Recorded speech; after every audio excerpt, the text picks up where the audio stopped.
Masih tak di rumah sendiri sih. Ya baik ibu-ibu, assalamualaikum warahmatullahi wabarakatuh. Waalaikumsalam warahmatullahi wabarakatuh. Bagaimana kabar ibu-ibu hari ini? Baik, sehat. Alhamdulillah sehat terus ibu-ibu. Luar biasa. Oh iya.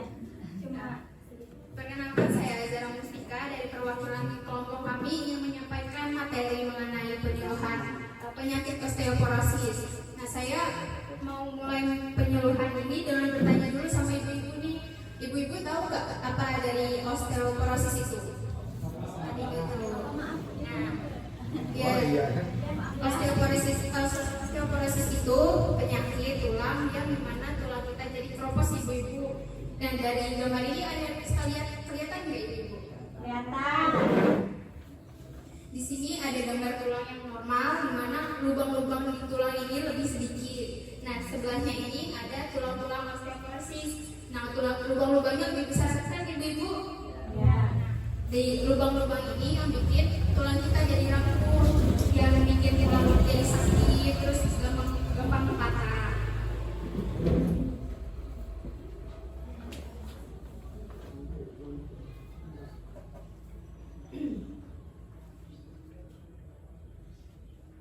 Nah, definisi sebenarnya dari osteoporosis itu adalah penyakit yang ditandai oleh berkurangnya massa dan mineral tulang yang menyebabkan penurunan kepadatan tulang yang akhirnya menimbulkan kerapuhan tulang sehingga tulang mudah patah. Gampangnya tulang kita keropos, terus ada rasa sakit di tulangnya, terus kalau kita melakukan kegiatan aktivitas yang berat secara tiba-tiba itu tulang kemungkinan bisa patah ya ibu.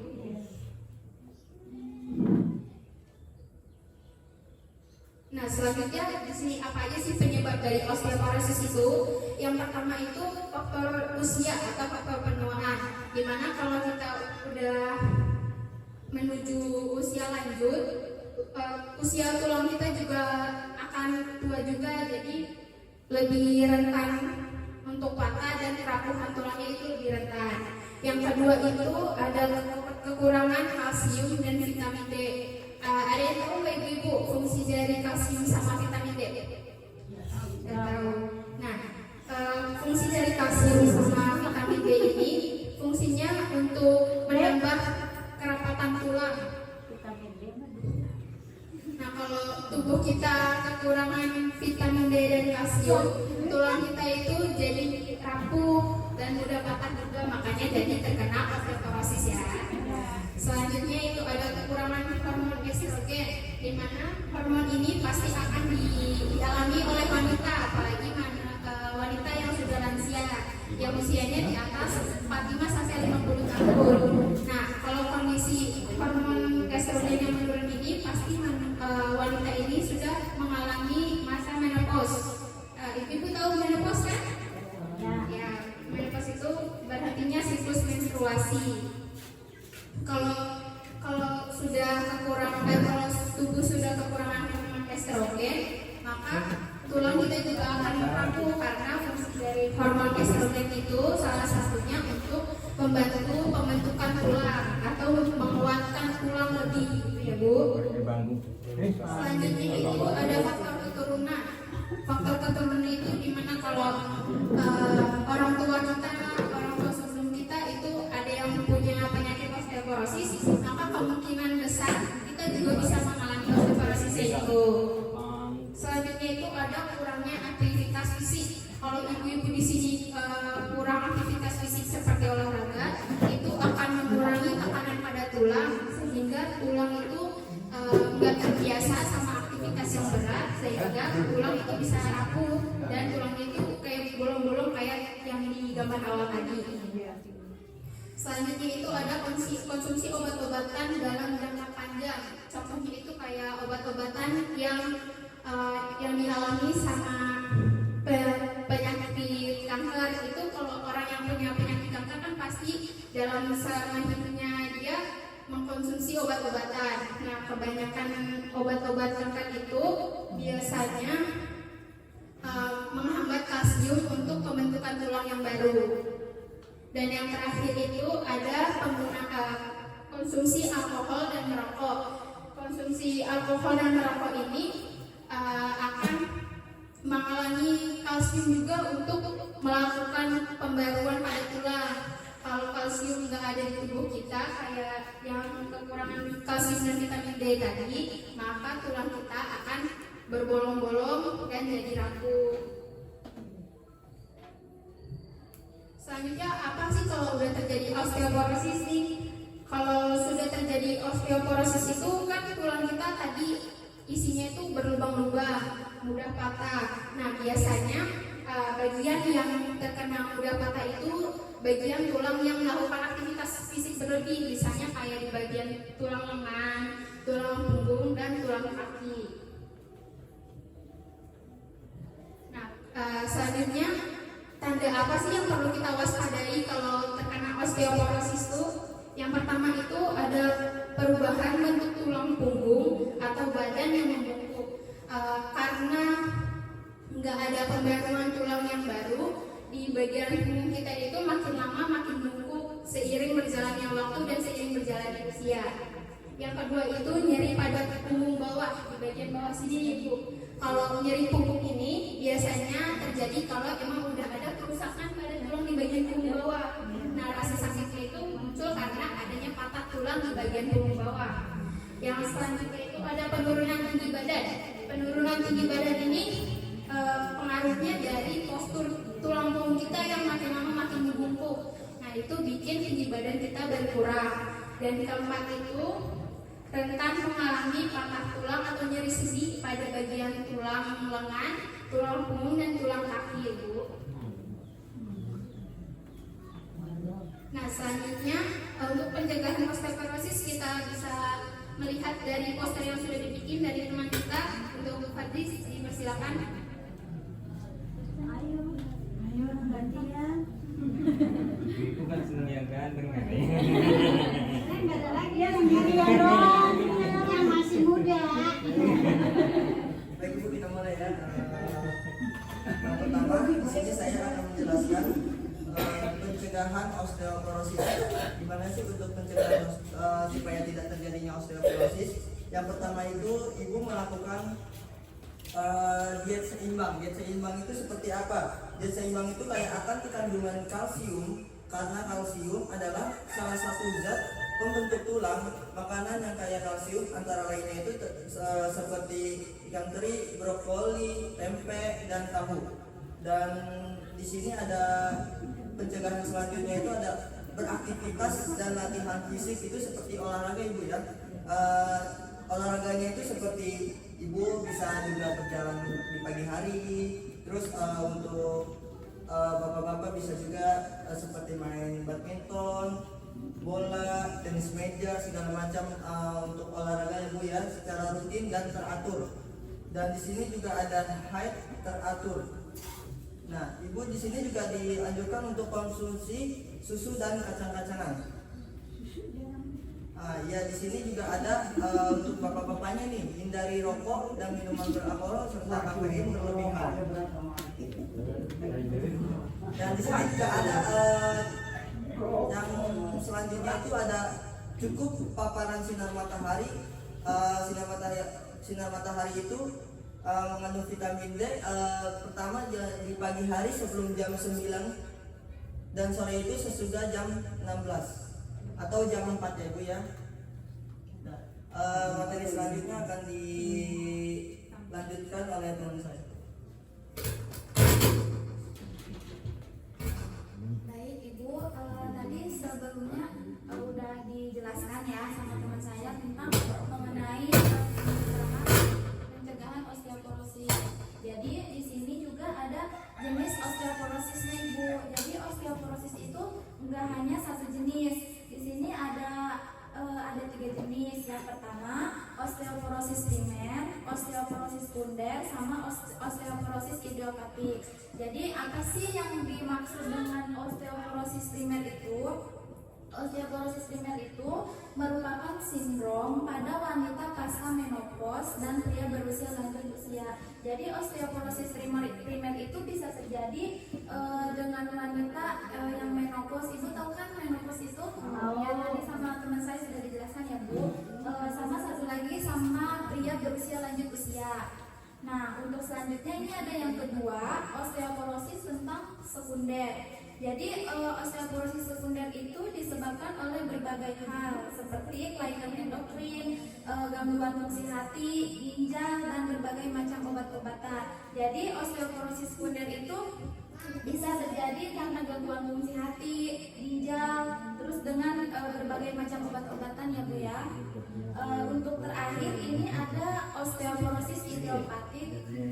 Itu merupakan osteoporosis pada usia kanak-kanak, usia remaja, dan usia pertengahan. Jadi osteoporosis idiopatik itu ternyata bisa aja terkena kepada anak-anak, terus usia remaja dan usia pertengahan.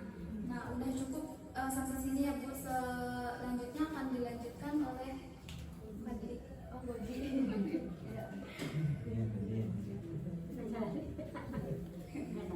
Baik, Ibu-ibu, sekarang saya akan menjelaskan tentang senam pencegahan osteoporosis. Udah ada yang tahu belum sebelumnya? Belum. Baik, kalau gitu kita mulai ya. Gimana sih cara pencegahan osteoporosis itu kayak gimana? Pertama, kita dudukkan kepala. Boleh diikutin ya.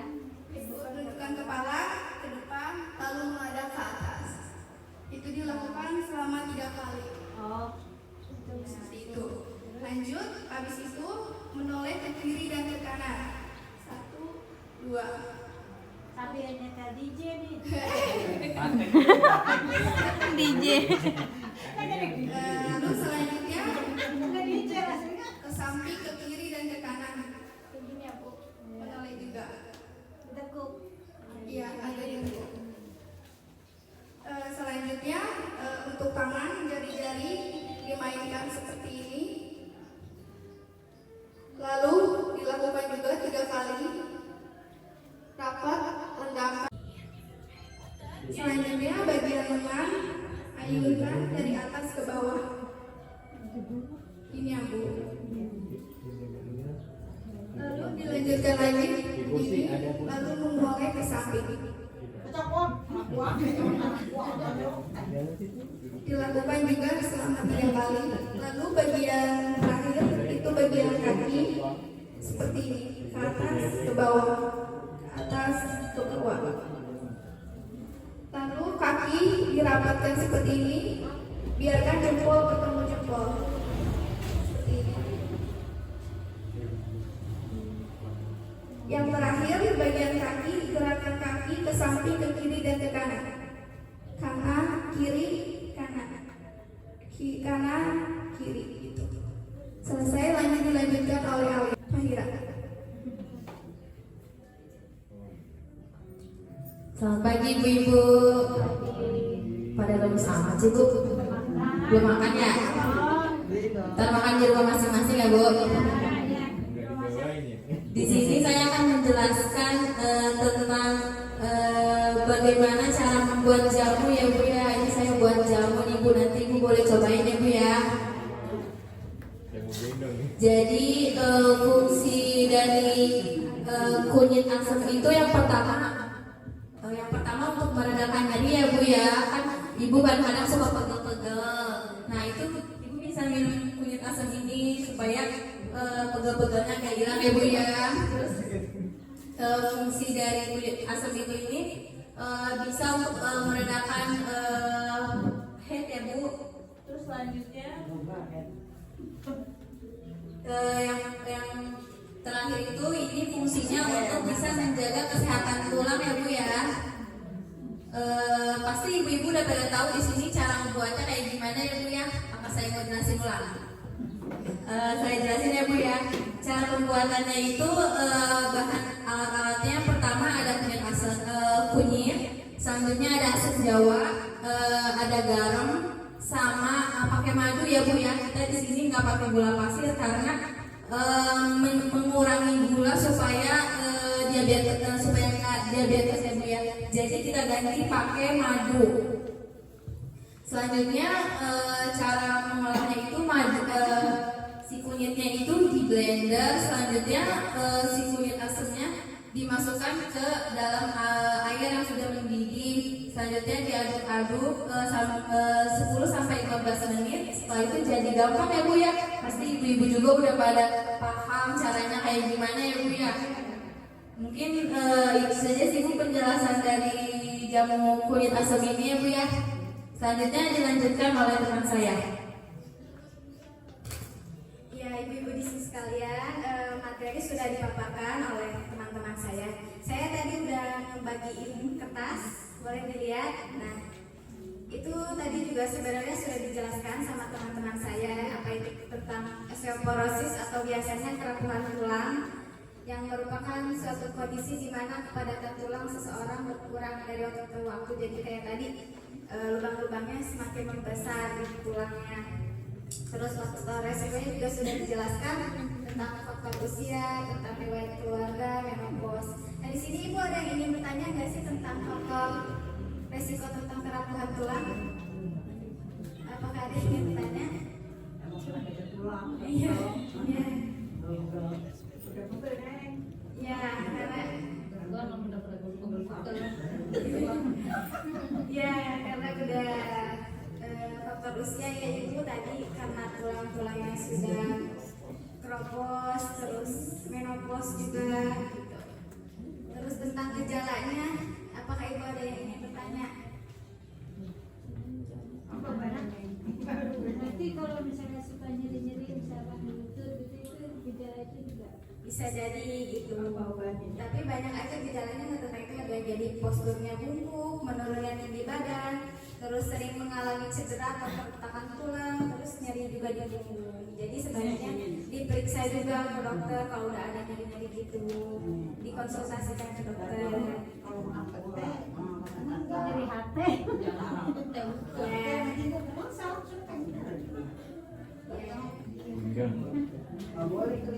Ya, selanjutnya ada kan kalau osteoporosis itu bisa sering terjatuh cedera. Jadi ada pencegahannya yaitu hindari kemungkinan terjatuh. Yang pertama, lantai rumah tidak basah ya ibu-ibu, terus lantai kamar mandi tidak licin, terus selalu menggunakan meses kalau kontak dengan air, terus menghindari sepatu hak tinggi dan kurangi kegiatan melompat gitu. Di sini ibu ada yang ingin bertanya tentang yang barusan saya sampaikan dan teman-teman saya yang sudah saya sampaikan?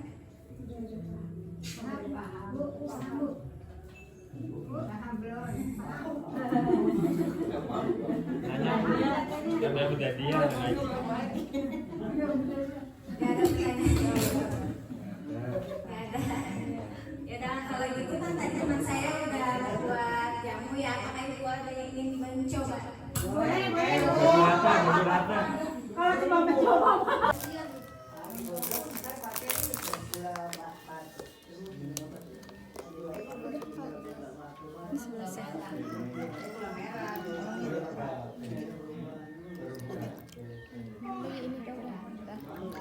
Dah, boleh dibagiin.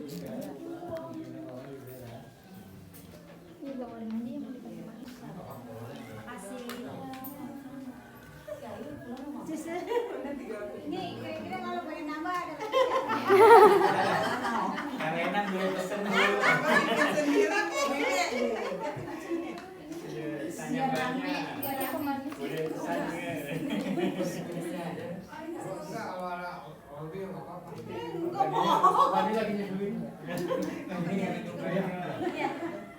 Ini boleh dimakan, diminum bapak-bapak. Nggak boleh, nggak apa-apa Pak. Ibu lagi. Airnya lupa litin.